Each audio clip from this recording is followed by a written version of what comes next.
Even मुझे अब्बा के केस के बारे में गूगल से ही पता चला था। आई गेस आई वाज 13 साल का या 12 साल का था मैं उस टाइम पे।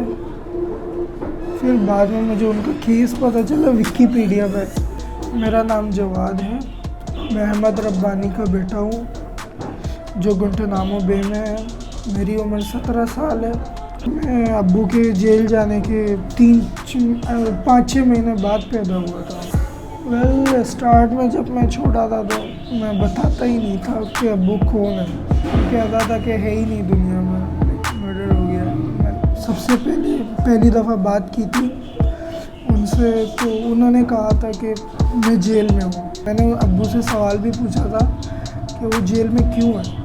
उन्होंने बोला क्यों, मैंने बोला कि जेल में तो बुरे लोग होते हैं। तो हंस पड़े, बोला हाँ।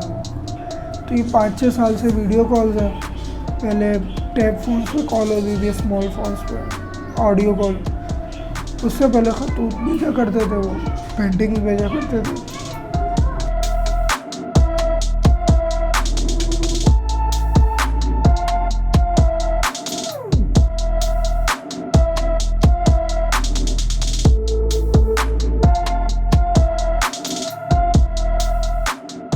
अब्बू को उठा के पाकिस्तान से ले गए।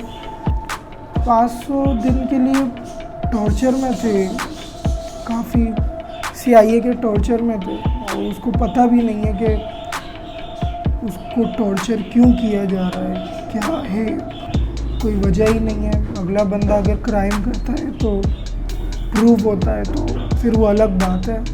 बट यहाँ ना हमें पता है कि अब्बू क्यों जेल में, ना अब्बू को पता है कि क्यों वो जेल में। मैंने ट्रम्प को ख़त भी लिखा था एक, बट कोई ना रिप्लाई आया। मुझे नहीं पता उसने देखा भी होगा या नहीं, बट उम्मीद कम है, लेकिन कोशिश कर रहे हैं। मैं सोचता हूँ कि सुपर पावर मुल्क है वो, अगर वो जस्टिस ही नहीं कर सकता तो वो सुपर पावर में क्यों है।